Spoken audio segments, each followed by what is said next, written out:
Y vamos a presentar a nuestro próximo profesor, un profesor que ha hecho grandes cosas a nivel nacional e internacional. Yo quiero que le demos un aplauso fuerte, de pie, al profesor Carlos Alberto Suárez, de Cuba para el Mundo. Cubano, doctor en Ciencias Filosóficas de la Universidad de La Habana. Es licenciado en Ciencias Sociales. Medalla de plata en el segundo concurso latinoamericano de oratoria en el 2009 en México. Medalla de oro en el tercer concurso latinoamericano de oratoria. Fundador del Club de Oratoria José Martí en la Universidad de Las Tunas. Fundó y coordinó a nivel internacional desde el 2012 la realización de los eventos científicos en materia de oratoria. Es coordinador docente del curso internacional Componentes Esenciales del Arte Oratorio desde la perspectiva martiana, ponente de las conferencias magistrales, formador de todos los cuadros de Cuba, y está acá con nosotros en la Universidad Internacional de las Comunicaciones, y con un aplauso huicón lo recibimos al profesor Carlos Alberto Suárez.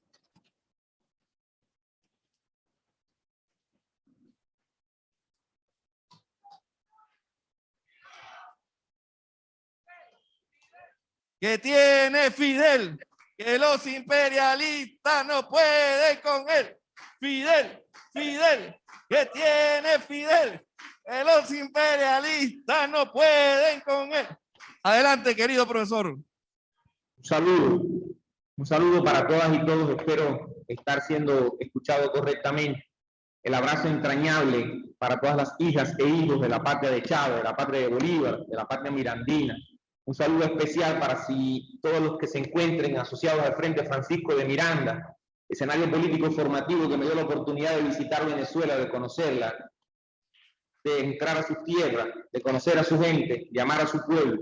y de permanecer en ese lugar durante casi un año. Un saludo especial para los compañeros Ronald, para el compañero Carlos Sierra, que precisamente está conduciendo esta clase, para el rector Verdés, para Tania, para Corina, por todos los esfuerzos de coordinación que han hecho para que mi equipo del Observatorio Social de la Universidad de Las Tunas pueda estar con ustedes. Un saludo especial y entrañable para el maestro Fernando Buen Abad. Hace alrededor de 12 años, aún no era doctor, acudí a él vía correo electrónico para pedirle un texto que nos ayudara a entender los fenómenos comunicacionales desde una perspectiva diferente a esa perspectiva funcionalista, estructuralista, positivista, pragmática y utilitarista, que es la que impregna todas las teorías de la comunicación, y Fernando nos facilitó ese libro maravilloso que fue publicado precisamente en Venezuela y que se llama Filosofía de la Comunicación, y desde entonces forma parte de la maestría en Ciencias de la Comunicación de nuestra universidad, y particularmente de la mención que yo coordino, mención especial en Comunicación Política dentro de esta maestría. Hecho todos estos saludos, entonces procedo en los 30 minutos que tengo a compartir con ustedes conjunto importante de ideas asociados al tema de la comunicación política, y que creemos, sobre la base de lo que nuestro hermano y compañero Fernando Buen Abad nos decía, resulta esencial para abordar en estos momentos con cada uno de los aquí presentes.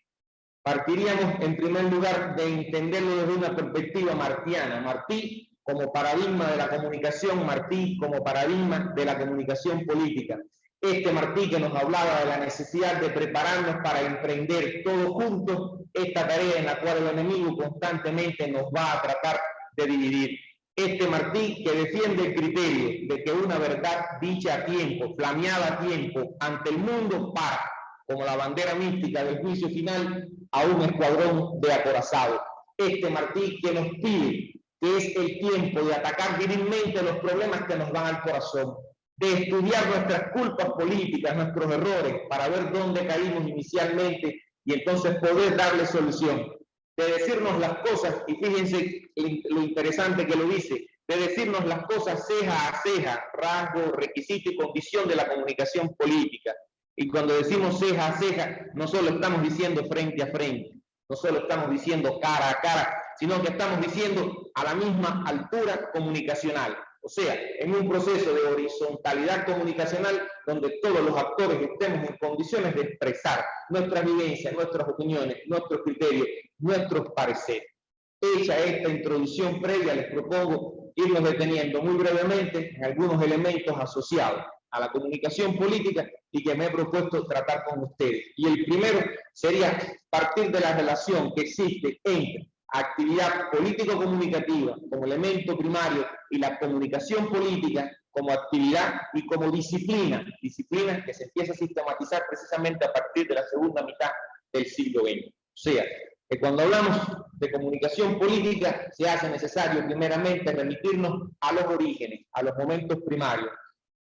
a los momentos en que las sociedades comienzan a dividirse, a fragmentarse y a convertirse en sociedades clasistas, a los momentos en que ese proceso de comunicación, ese proceso de desarrollo del lenguaje, que aparejado al trabajo le dio al hombre la humanidad que tiene y le permitió ascensión cultural, esa comunicación a partir de la división de las sociedades en clases, de la aparición de clases con poder y de clases carentes de ellas, adquiere uno de los rasgos esenciales que la va a caracterizar, y es la de ser una comunicación enajenada. De hecho, son muy pocos, diríamos, escasos, casi invisibles, los abordajes teóricos que se realizan de la comunicación y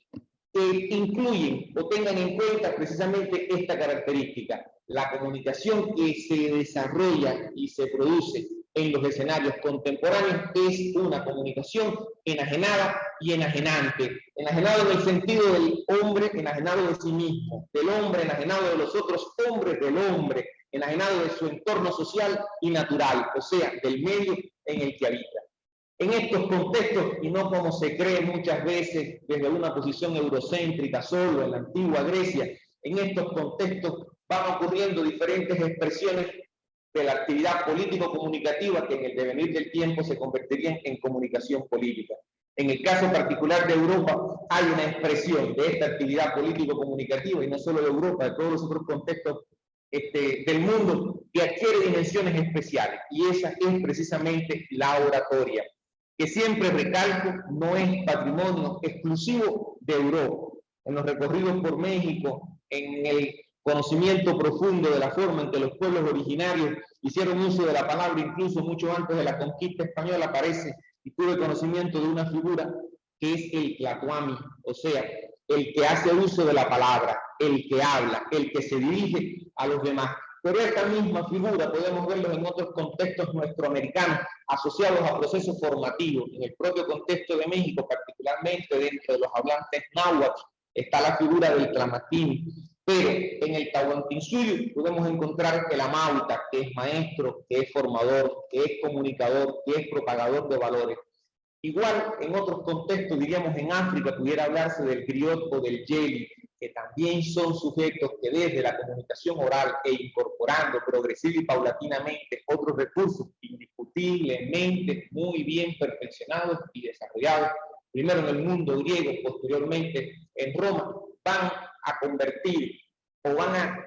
elaborar los primeros arsenales de recursos para lo que posteriormente sería la comunicación política. Enfatizo en este sentido. No es precisamente en el siglo XX cuando se comienza a realizar actividad político-comunicativa. Esta es consustancial al propio desarrollo social del sujeto. Esta es consustancial al propio desarrollo de las luchas de emancipación que los hombres y mujeres de este planeta en diferentes escenarios fueron librando. Esta, como bien nos decía ya antes nuestro maestro Fernando Hugo Abad, es consustancial a todos los procesos asociados a las luchas de clases en las diferentes formaciones económico-sociales. Enfatizar particularmente en el contexto nuestro americano en toda la riqueza que esas luchas atesoran, en todos los entes que se convierten en depositarios de fuertes saberes de trascendental importancia para el ejercicio de la comunicación política en nuestro tiempo. Y no existe una sola región, una sola nación, un solo pueblo de nuestra América que no tenga connotada figura de la actividad político-comunicativa en todos los escenarios. No me voy a atrever a mencionar alguno en particular para no ser irrespetuoso ni irreverente con ninguno. El maestro Fernando Buen Abad se concentraba en el escenario particularmente venezolano y hablaba de la figura de Bolívar, indiscutiblemente la importancia que le concede a la comunicación, a los procesos, modos, maneras y vías de transmitir a los hombres la verdad, de influir sobre ellos desde la comunicación en su actuar político, con una fuerte connotación ideológica, con una fuerte connotación axiológica. Pero indiscutiblemente no existe ninguna nación de nuestra América que no tenga un fuerte paradigma asociado a los procesos de comunicación política. Y en este caso, por mi formación y en mis estudios, uno de los paradigmas en los que más énfasis realizo es precisamente en José Martí. José Martí, comunicador en el sentido más amplio de la palabra, comunicador político, José Martí, periodista, José Martí, orador, José Martí, ensayista, un José Martí que se vale incluso de la poesía, del teatro, de todos los medios a su alcance para poder volcar y desarrollar la tarea titánica de unir a nuestros pueblos e impedir a tiempo, con la independencia de Cuba, la expansión de los Estados Unidos sobre nuestras tierras de América. En este sentido, repito, vuelvo a la importancia de la necesidad, y creo que aquí cierro ya esta primera parte, debe de ser un objetivo esencial de la UICOM, potenciar los estudios que nos permitan rescatar todo el conocimiento, todo el rico caudal que se atesora en materia de acción y pensar de las mujeres y hombres de América Latina en función de la comunicación de la política. Un segundo punto a tratar entonces, después de analizar la manera en que se transita de la actividad político-comunicativa a la comunicación política, ya, como decía al principio, en la segunda mitad del siglo XX, un segundo punto en el que me quiero detener es precisamente un breve análisis de esta macro categoría comunicación política, que va a abordar dos elementos esenciales, comunicación y política, así como algunos de los elementos que permiten estructurarla como categoría y particularmente como disciplina, digamos, por ejemplo, su objeto, campos, métodos, técnicos, sistemas categoriales, modelos, enfoques, actores, funciones, medios. En este sentido,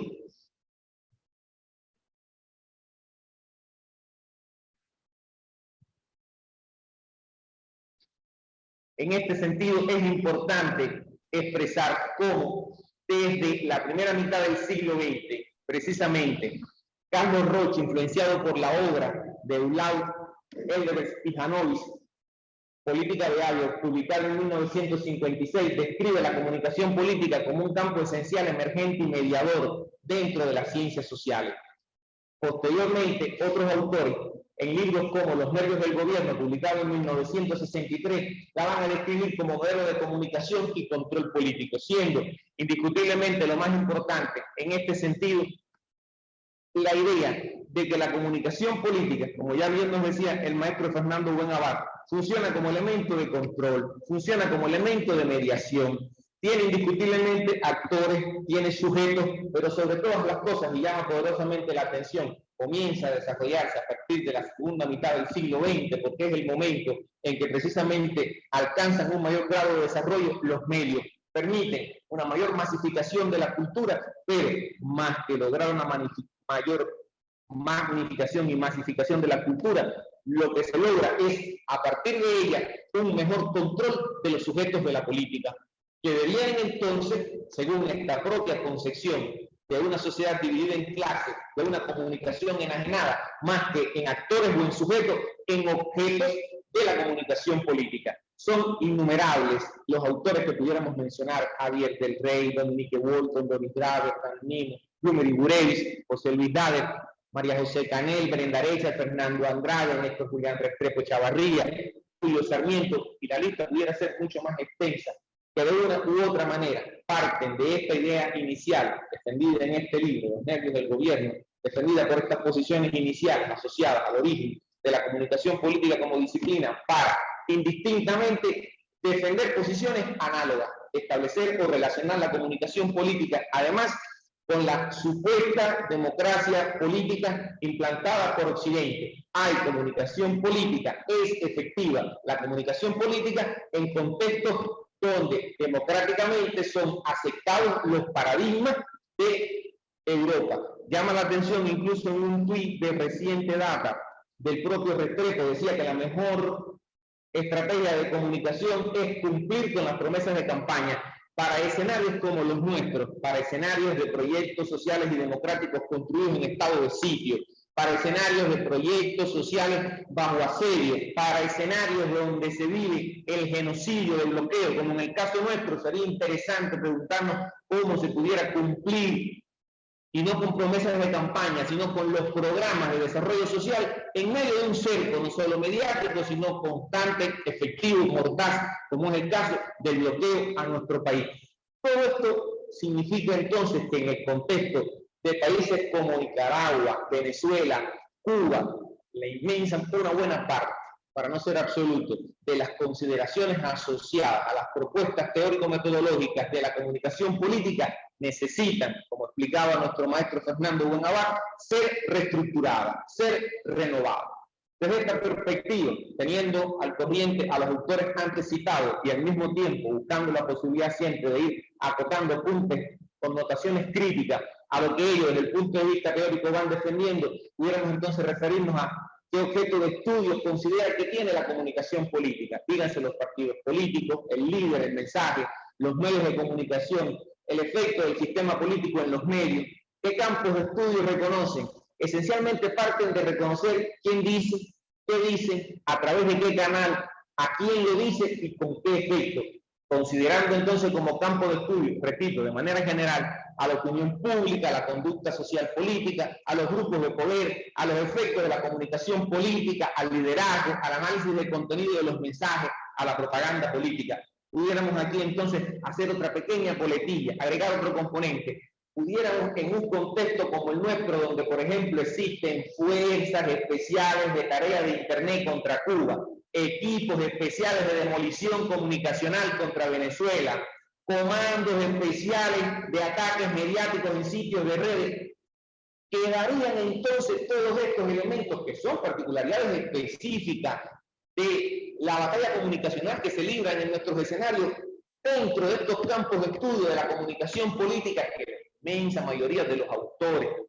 que abordan la problemática destacan en sus investigaciones. No se trata ni remotamente de un nihilismo vano, ni de negar toda la sapiencia acumulada en las concesiones teóricas hasta estos momentos defendidas y argumentadas por estos importantes teóricos de la comunicación, sino, como decía el maestro, de encontrar en esta teoría los asideros prácticos a los contextos revolucionadores, a las inmanencias y a las urgencias políticos comunicacionales de nuestra tierra. Otros elementos a tener en cuenta, ya el maestro se refería a ellos, tienen que ver precisamente con los modelos fundamentales de la comunicación política. Básicamente, se asumen en los autores que compartíamos 4 modelos telégrafo unidireccional, un modelo orquesta donde sí aparece ya, digamos, una mayor cantidad de participantes, modelo propagandista centrado directamente en la propaganda y en la acción que ésta ejerce sobre lo emotivo, en la exaltación, en la anulación de la razón, y en esto sí que son expertos los que nos adversan comunicacionalmente, y en esto sí que son expertos los creadores de cardúmenes humanos que los condicionan, dirigen y lanzan contra su propio pueblo, en contra de sus propios intereses a través de las tecnologías de la informática y las comunicaciones. Y el modelo comercial o de investigación de mercado que incorpora el marketing en la política y que culmina, o sea, es el punto culminante de la enajenación comunicacional, al entender, como bien decía nuestro maestro, la comunicación como mercancía y a los sujetos como objetos de la comunicación. Importante también para el estudio de la comunicación política es tener en cuenta cuáles son los enfoques y los actores. Pudiéramos hablar de varios tipos de enfoques, por ejemplo, desde la perspectiva de la teoría de la propaganda, desde la Escuela de Columbia o Escuela de los Efectos Mínimos, desde la Escuela de Michigan, estas con sedes en los Estados Unidos, o de la identificación partidista, o de la Escuela de los Efectos Cognitivos, y lógicamente vuelta a la concepción poderosa de los medios, que ahora se magnifica y alcanza mayor ubicuidad, mayor velocidad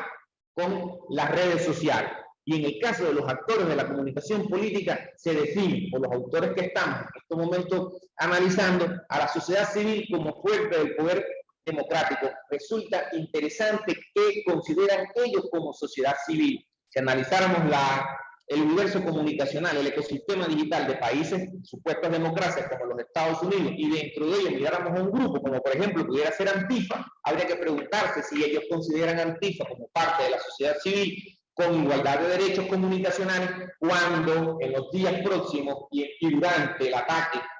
al Capitolio de los Estados Unidos por los seguidores de Trump se propagaron, se difundieron ofensas contra estos grupos en Cuba. El Estado como receptor de ese poder y administrador del mismo, la sociedad política como instancia de representación de la sociedad ante el Estado, que también para las condiciones de nuestros pueblos resulta interesante los modos y maneras en que tratan de crear dentro de nuestras sociedades civiles, digamos que falsos sujetos o falsos miembros de estas sociedades civiles. Y uno de los casos más recientes en el contexto de Cuba pudiera ser el Grupo Archipiélago, coordinado por Junior, pero no es ni remotamente el único que recibe asesoramiento, financiamiento, apoyo transfronterizo desde el punto de vista político-comunicacional por otras naciones en Europa, por los mismos Estados Unidos, con el objetivo de supuestamente crear una excisión entre la sociedad civil en contra del modelo social socialista cubano y el Estado como represor de esa sociedad civil, cuando realmente son grupos creados desde fuera con el objetivo precisamente de agrietar, dividir y separar. Y el otro actor importante que consideran estos autores es precisamente el complejo mediático o el conjunto de medios de comunicación institucionalizados y con régimen de propiedad identificable, que procesan mensajes de naturaleza política en una blogósfera como la cubana, una blogósfera como la de Venezuela, una blogósfera como la nicaragüense. En ecosistemas digitales, por ejemplo, de estas tres naciones, ¿qué lugar ocuparían entonces el complejo mediático de los grupos hostiles, financiados, asesorados y entrenados por los Estados Unidos, Cubanos por el Mundo, Cibercuba, El Toque, El Estornudo? Toda esa amplia red y trama de, como dice nuestro maestro, canalladas políticas, canalladas político-comunicacionales, quedan entonces, nos preguntaríamos, dentro de los actores de la comunicación política, sujeto objeto de la investigación de los mismos. Puede que en el caso de estos investigadores no lo requieran, pero para nosotros, para la UICOM, para los que desde la comunicación política defendemos proyectos sociales emancipadores, indiscutiblemente estas son urgencias. ¿Cuáles funciones se consideran de manera general, indiscutiblemente, muchas de ellas defendidas por los autores que estábamos contrastando? Bueno, la construcción de la agenda pública, la movilización de voluntades, la expresión de los conflictos, la construcción de consensos en torno a intereses, valores y tradiciones, orientar y regular la sociedad. El maestro Fernando Buen Abad nos ponía de frente a otras urgencias comunicacionales, asociadas a una filosofía de la praxis, que es la esencia de la filosofía marxista, una filosofía no para la abstracción filosófica, sino para la transformación revolucionaria. Y si una función ha de tener la comunicación política desarrollada por una universidad, por un espacio de emancipación comunicacional como lo es la UICOM, esa es la función de amalgamar, en primer sentido, voces diversas en un único mundo, decía Fernando Buen Abad. Amalgamar, expresa Martí, unir lo que es diferente, y esa amalgama, sin que nadie pierda los elementos que lo diferencian, alcanzaría como condición una altísima solidez. Amalgamar para defender lo justo, amalgamar para defender nuestros valores, amalgamar para construir una alternativa posible, un mundo de todas y todos, donde el hombre, como decía nuestro Fidel, no sea ni sea nunca el lobo del hombre. En relación a los medios de los que se sirve la comunicación política, pudiéramos abordar todos los que tradicionalmente se han conocido, pero sin dejar de insistir en el peso, la significación e importancia que adquieren las nuevas tecnologías de la informática y la comunicación a la par de los medios y formas tradicionales. Hay una teoría medio que en construcción que defiendo a veces en mis clases de filosofía de la literatura, y es la teoría de lo macondónico, en alusión al Gabo, en alusión a cuando en un mismo lugar convergen los elementos más desarrollados, los elementos más novedosos, recordemos el ferrocarril de Macondo, con los elementos más retrógrados, o con los elementos más fantasiosos, o con los elementos de mayor complejidad para entenderlos desde la perspectiva sociocultural. El ferrocarril en Cuba, 1841, fue construido por la mano de obra esclava, la máquina triunfante del capitalismo construida por los esclavos, por los negros africanos. La maquinaria súper desarrollada, el Estado más deplorable que pueda tener un sujeto conviviendo en tiempo y espacio comunes. Estos elementos me son útiles para unir las técnicas del vocerío, de esa diversidad, de ese salir a la calle con las manos en la cara, de las sentadas protagonizadas en diferentes escenarios de América Latina, donde hemos tenido que tomar la calle para defender nuestras verdades. Ese acto y hecho de salir, de escribir la pared, de pintarla, de asumir un color como símbolo, de pintarme el rostro incluso, como lo hacían nuestros ancestros cuando iban a defender sus territorios de casa, sus mujeres, sus hijos, sus tierras. Esas acciones a la par, a la misma medida de los modos y formas más desarrollados de la comunicación, o sea, más que detenerme en cada uno de los complejísimos aspectos y elementos y medios de los que se vale la comunicación política, significar para nuestro estado y nuestro contexto la imbricación de todos los elementos, desde salir a la calle con la mano al rostro y el corazón en el centro del pecho, a defender nuestras verdades, como utilizar los más sofisticados medios de comunicación en una unidad tiempo-espacial que nos permita copar ambos espacios simultáneamente, el espacio virtual y el espacio analógico. En este texto maravilloso del diputado Carlos Sierra se hablan de los modos en que se organizan las comunidades para prepararse incluso en ocasiones en los que no sea posible el uso de las tecnologías más avanzadas, para tener a mano con qué pintar, para tener a mano con qué emitir un sonido, para tener a mano todas las cosas que nos puedan hacer falta para defender nuestras verdades. Cerrando entonces estas ideas, tomaríamos como referente, como concepto que para mí deviene en parteaguas la idea del maestro Fernando Buen Abad cuando se refiere a la comunicación como forma superior de intercambio entre los seres humanos, como forma superior entre los comunes, cuando defiende que comunicar es poner en común, es hacer una comunidad. En algún espacio del texto que les comentaba y que considero maravilloso y que llegó por cortesía de Carlos Sierra a través de mi rectora, Aurora Ramos de las Heras, se habla de una universidad de la Atbayada o de una universidad para la Atbayada. Esto entonces, tomando como punto de partida ese concepto tan humano, este concepto con una ética, con una estética, con una axiología y con un humanismo diferente a contracorriente de la comunicación enajenada, en una universidad que es para la Atbayada, no pueden faltarle entonces a la comunicación política, que desde ella se haga 4 principios ancestrales del runa andino, 4 principios ancestrales del Tahuantinsuyo, pero también del resto de nuestros pueblos de América. Y me refiero a la relacionalidad, digámoslo ahora en el sentido propiamente de la actividad que hacemos, relacionalidad político-comunicacional, correspondencia político-comunicacional, complementariedad político-comunicacional y reciprocidad político-comunicacional, elementos básicos primarios,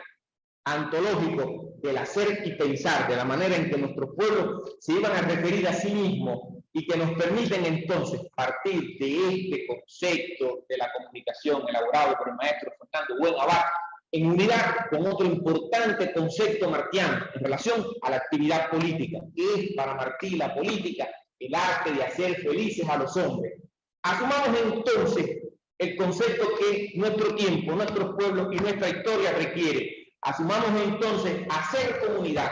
hacer comunes a los hombres a través de la política como arte de lograr la felicidad entre los sujetos, de ordenar los principios dispersos, complejos y en pugna al interior de una nación o región y colocarlos en el sentido que favorezca a los que aman y fundan, que favorezca a los que construyen, que favorezcan a esa totalidad que Martí resume en su famosa fórmula del amor triunfante, con todo y para el bien de todos. Sería imposible, y el tiempo no nos lo permite, detenernos en un concepto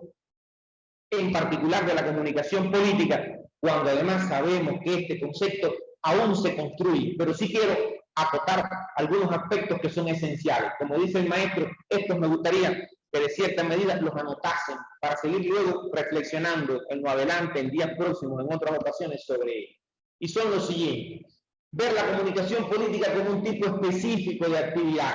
pluriactoral y asimétrica.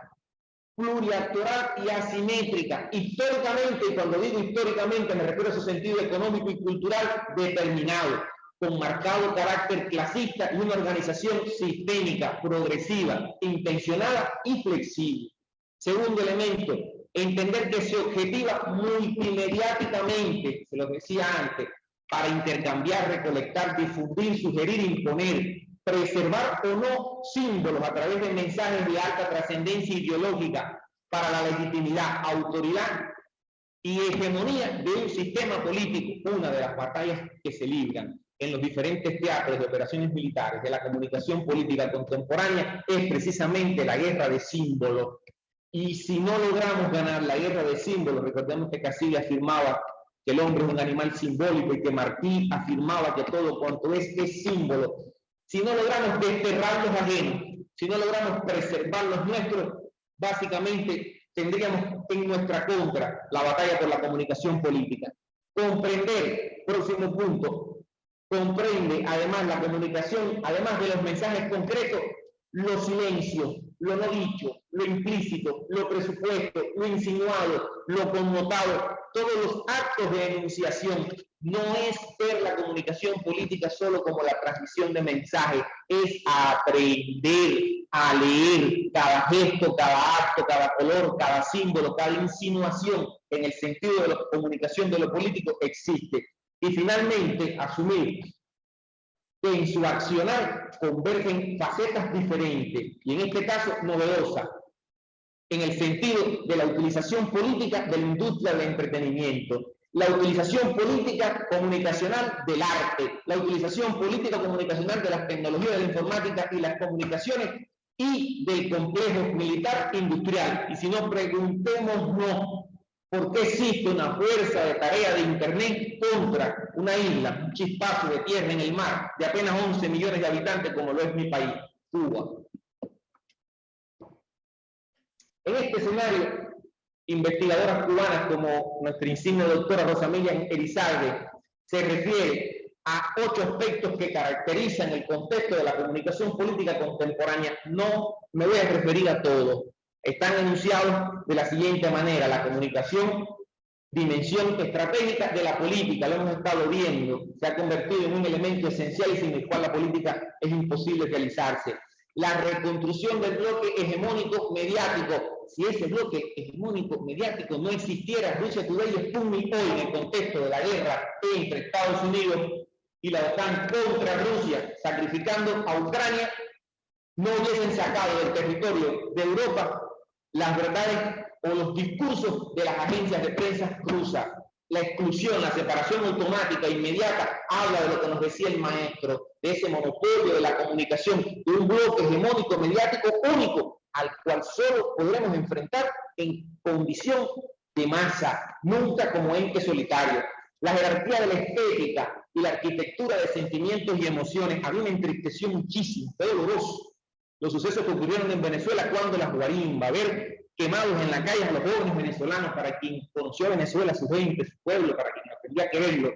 Ver semejantes cosas fue doloroso, pero aún más doloroso, como diría Gómez, el crimen no está en arrancar la rosa, sino en deshojarla. Más doloroso es ver la manera en que estéticamente trata de justificarse las acciones. Si llegan a ser incluso pasarelas guarimberas, pasarelas de moda donde jóvenes vestían atuendos como los sujetos que forman la guarimba,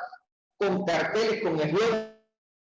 con hashtags identificados, convocando a más violencia en las calles de Venezuela. Y lo vivimos en Cuba recientemente, 11 y 12 de julio. Esta jerarquización estética, esta arquitectura de los sentimientos que convierte al sujeto de un ser racional solamente en un ser emotivo que reacciona a quienes mueven las cuerdas del poder, a quienes mueven los nervios en este caso. El desplazamiento a la pantalla móvil, toda esta migración de la información y la comunicación, algo que es portable y que además puede estar mucho más tiempo incidiendo sobre el sujeto. La sistematización de la escucha activa de la conversación social, decía el maestro, ubicuidad, la capacidad que tienen a través de la interacción de los sujetos con las redes sociales, de tener conocimiento de sus gustos, preferencias, desavenencias, emociones, reacciones, y a partir de ahí estar aprovechando todos los metadatos que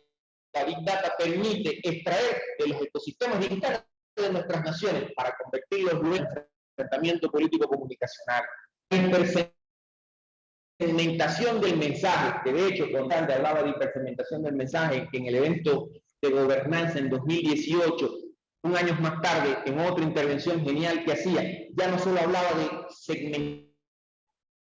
los públicos, ni de hipersegmentarlos, ya nos habla de nanosegmentación de los públicos. Estamos hablando, amigas y amigos, de la capacidad que tienen de elaborar prácticamente un mensaje para cada sujeto que sea de su interés. Las enormes inversiones para la comunicación estratégica y la modelación del escenario político. Rusia va a atacar a Ucrania, Rusia va a atacar a Ucrania, Rusia va a atacar a Ucrania. Claro que sabes que va a ocurrir un enfrentamiento bélico porque estás trabajando en ese sentido. Llevas 8 años desarrollando, estimulando esa guerra, modelaste el escenario político, calculaste los costos, los gastos geopolíticos. ¿Qué hubiese sido de una Venezuela sin resistencias a Venezuela?